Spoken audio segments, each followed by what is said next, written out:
उत्तराखंड में विधानसभा चुनाव होने वाले हैं। बीजेपी के बाद अब कांग्रेस अपने चुनाव अभियान पर जोर दे रही है।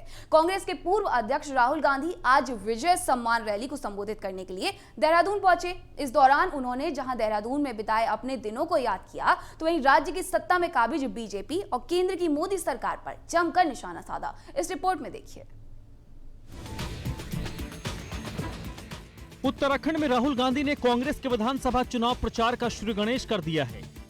देहरादून की परेड ग्राउंड में विशाल जनसभा को संबोधित करते हुए राहुल गांधी ने डबल इंजन सरकार पर जमकर निशाना साधा। केंद्र सरकार पर आरोप लगाते हुए राहुल गांधी ने कहा कि आज देश को बांटा जा रहा है, देश को कमजोर किया जा रहा है, पूरी की पूरी सरकार 2-3 लोगों के लिए चल रही है। राहुल ने कहा कि उत्तराखंड से पलायन होता है क्योंकि उत्तराखंड में रोजगार नहीं मिलता। रोजगार क्यों नहीं मिलता, ये बड़ा सवाल है। इसका कारण यह है कि उद्योगों को मोदी सरकार खत्म करने पर तुली हुई है। राहुल ने कहा कि नोटबंदी और जीएसटी बीजेपी और पूंजीपतियों के हथियार हैं। जब तक दिल्ली से बीजेपी की सरकार नहीं हटेगी, तब तक देश में युवाओं को रोजगार नहीं मिल सकता। कमजोर किया जा रहा है, एक भाई को दूसरे भाई से लड़ाया जा रहा है, एक भाई दूसरे भाई को डरा रहा है, कमजोर लोगों को मारा जा रहा है और पूरी की पूरी सरकार 2-3 लोगों के लिए, 2-3 पूंजीपतियों के लिए चलाई जा रही है। राहुल गांधी की रैली में पूर्व सीडीएस जनरल विपिन रावत का होर्डिंग लगाने और 1971 की जंग में शहीद हुए जवानों के परिजनों को सम्मानित करने पर मुख्यमंत्री पुष्कर सिंह धामी ने कांग्रेस पर निशाना साधा। मुख्यमंत्री ने कहा कि जिन लोगों ने कभी सेना के जवानों के हित में काम नहीं किया, अब चुनाव नजदीक देखकर उनको सैनिकों की याद आ रही है। सेना के मनोबल को जो बढ़ाने का काम इस समय में हुआ है, और ये जरूर है कि मैं जानता हूँ जिन लोगों ने कभी सैनिकों के हित में कोई काम नहीं किया, आज चूंकि चुनाव आ गया है तो उनको भी सैनिकों की याद आ गई। राज्य गठन के बाद पिछले 20-21 सालों में उत्तराखंड में एक भी जिला नहीं बना, जबकि भारतीय जनता पार्टी और कांग्रेस कई बार नए जिलों की घोषणा कर चुकी है, लेकिन जिलों के नाम पर जनता को गुमराह करने के अलावा इन दोनों दलों ने कुछ भी नहीं किया।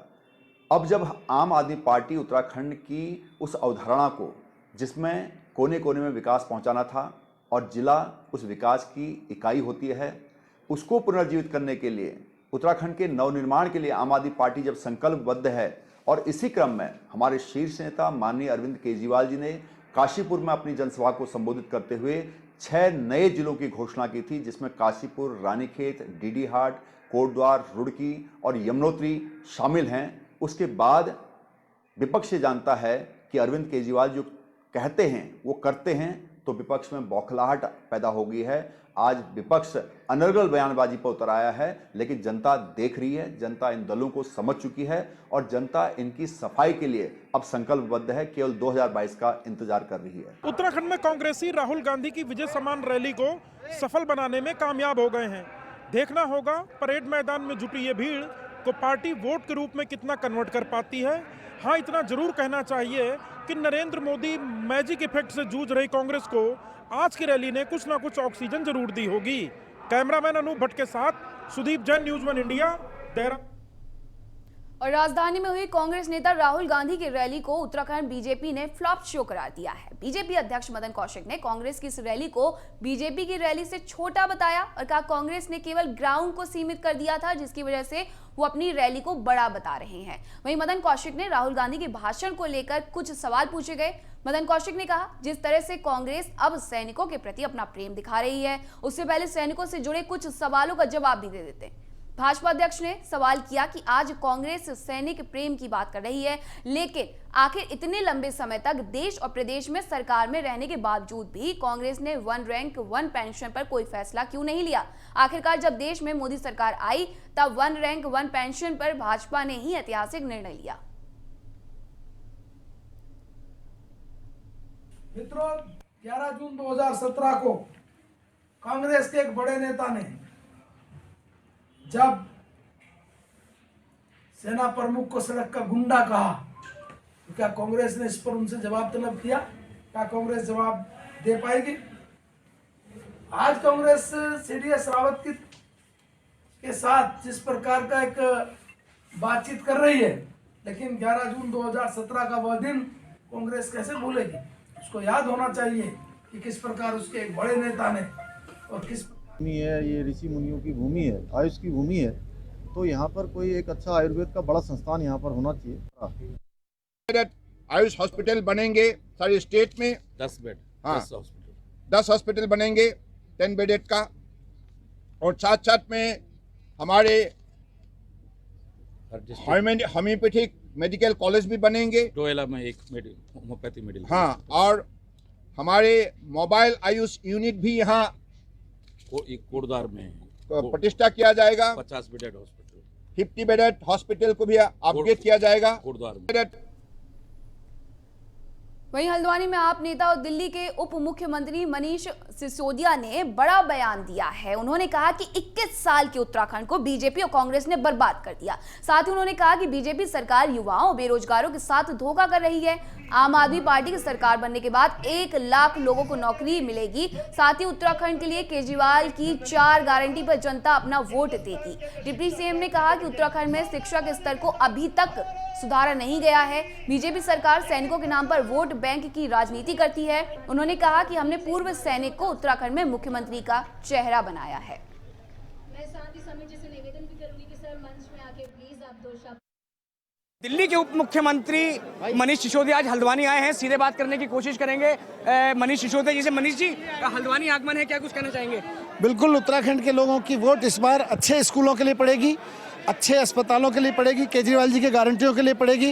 ये जो गद्दारी कांग्रेस और बीजेपी ने जनता के साथ की है, इस बार लोग उनके झांसे में नहीं आएंगे। कार्यक्रम जनसभाएं हैं, लेकिन आज मैं उत्तराखंड के एक सरकारी स्कूल में गया। ये लोग बड़े बड़े दावे करते हैं, इतनी बुरी हालत है कि कमरे तक नहीं है। खुले में टीन डाल के उसके नीचे एक कच्ची दीवार पर बोर्ड बना के, ब्लैक बोर्ड बना के बच्चों को पढ़ाया जाता है। 5-5 क्लासरूम इस तरह से खुले में चल रहे हैं। ये तो शर्मनाक स्थिति है।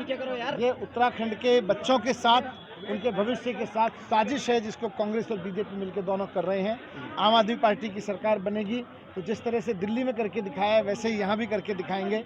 5 साल में अगर यहाँ दिल्ली में हो सकता है तो 5 साल में उत्तराखंड के स्कूल भी चमक सकते हैं। तो इस पर करके दिखाएंगे। आज मैं अरविंद केजरीवाल जी की 4 गारंटियाँ जो उन्होंने दी हैं उत्तराखंड की जनता के बीच फिर से दोहराना चाहता हूँ कि अरविंद केजरीवाल जी जुमला नहीं करते हैं। अरविंद केजरीवाल जी की राजनीति, कर्नल कोटियाल साहब की राजनीति, पूरा जीवन इस चीज़ के लिए है कि जो वो कहते हैं वो करके दिखाते हैं। तो इन चारों चीज़ों को वो करके। उत्तराखंड के दौरे पर हैं दिल्ली के कैबिनेट मंत्री राजेंद्र पाल गौतम ने बीजेपी और कांग्रेस पर निशाना साधा। सरकार की नीयत में खोट है। उन्होंने कहा ये जनता का विकास नहीं चाहते। दिल्ली में 200 यूनिट फ्री बिजली दे सकते हैं तो उत्तराखंड में क्यों नहीं दे सकते? बीजेपी कांग्रेस ने चुनाव से पहले किए वादे पूरे नहीं किए।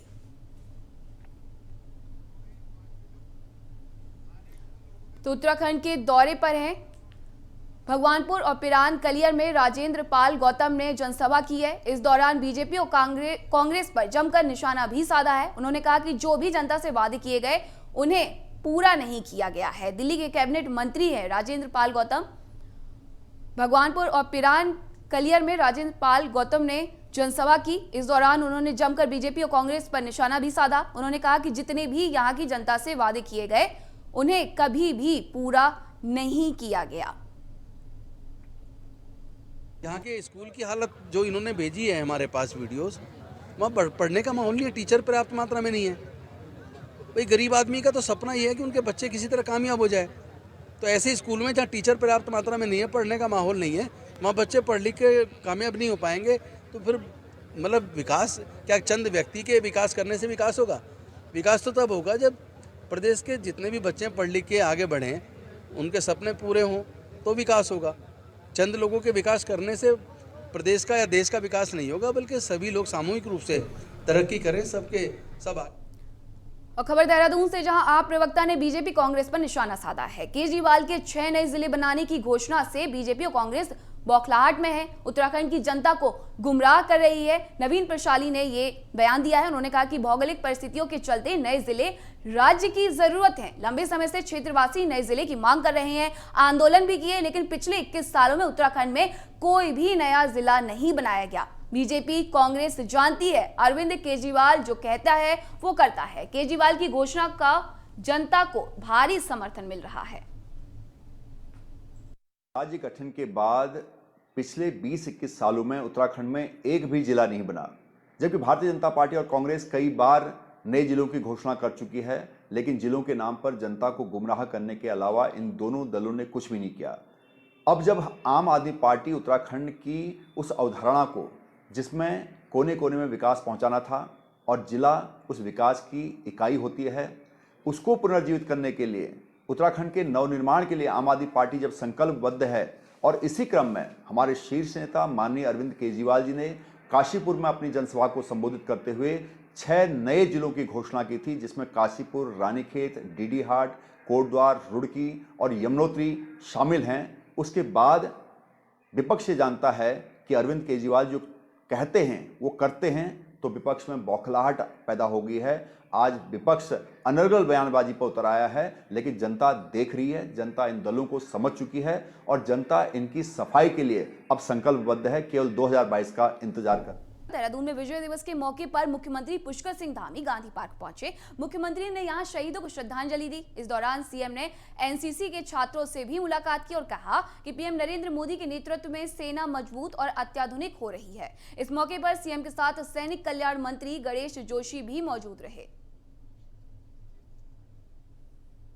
मैं सबसे पहले तो विजय दिवस की सभी को मैं बहुत शुभकामनाएं देता हूं, बधाई देता हूं, और हमारे बहादुर सैनिक जिन्होंने देश की एकता के लिए, अखंडता के लिए अपने वीर और साहस का परिचय देते हुए अपने प्राणों का बलिदान किया, उन सभी को नमन करता हूं। और आज हमारी सेना लगातार मजबूत हो रही है माननीय प्रधानमंत्री नरेंद्र मोदी जी के नेतृत्व में।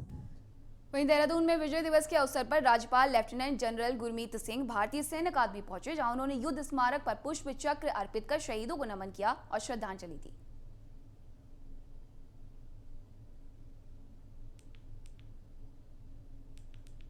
देश के सरकारी बैंकों के प्रस्तावित निजीकरण के खिलाफ 9 बैंक संगठनों के महासंघ यूएफबीयू के आह्वान पर सभी राष्ट्रीयकृत बैंकों के बैंक कर्मी 2 दिन के लिए हड़ताल पर हैं। ऐसे में इन बैंकों में 16 और 17 दिसंबर को कोई कामकाज नहीं किया जा रहा है। देहरादून, हरिद्वार और हल्द्वानी समेत राज्य के लगभग सभी इलाकों के सरकारी बैंक हड़ताल पर चले गए हैं। वहीं उत्तराखंड ग्रामीण बैंकों ने 2 दिवसीय हड़ताल को नैतिक समर्थन देने का फैसला लिया है।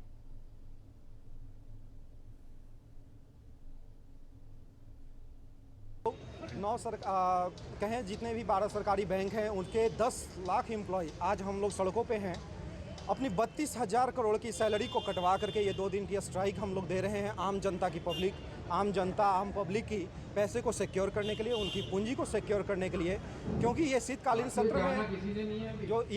सत्र में जो ये मोदी गवर्नमेंट आने वाले समय में जो प्राइवेटाइजेशन की बिल आ रही है, इससे आज 2 बैंक प्राइवेटाइज की ओर जा रही है, लेकिन आने वाले समय में ये न जाने कितने बैंकों को हो सकता है आने वाले हमारे जो सरकारी बैंक है, जो एक समय था जो राष्ट्रहित में बैंकों का राष्ट्रीयकरण किया गया था, उस राष्ट्रीयकरण को भूलकर आज ये मोदी सरकार सबको प्राइवेटाइज कर रही है। बैंक यूनियन जिसके अंदर पूरे देश के जितने भी बैंक्स हैं प्राइवेट को छोड़ के, ऑफिसर वर्कमैन की 9 यूनियन और प्लस आरबीआई, ये सारे स्ट्राइक में हैं। गवर्नमेंट के जो निजीकरण का हम विरोध कर रहे हैं पूरी तरह से, क्योंकि गवर्नमेंट ने जो बचे हुए पहले तो मर्जर किया था, आप तमाम साथियों को पता है, उसमें भी हमने स्ट्राइक की थी। लेकिन आज जो 6 बचे हुए बैंक हैं, central bank, IOB, UCO, bank of India, Punjab and Sindh bank, इस तरह के, इनको प्राइवेट करने का एक अमेंडमेंट बिल इस संसद के दौरान लाने की कोशिश की जा रही है, जिसके लिए हमने उनको चेतावनी भी दी हमारी टॉप यूनियन ने। लेकिन गवर्नमेंट ने 2 दिन हमें बात करने के लिए भी बुलाया, लेकिन उन्होंने सुनी नहीं। इसीलिए 2 दिन की ये राष्ट्रव्यापी हड़ताल रखी गई है कि किसी भी कीमत में हम नेशनलाइज बैंक जो हमारे बच्चे हैं उनको प्राइवेट। और उत्तराखंड के इस विशेष बुलेटिन में मेरे साथ सिर्फ इतना ही। देखते रहिए न्यूज़ 1 इंडिया। नमस्कार।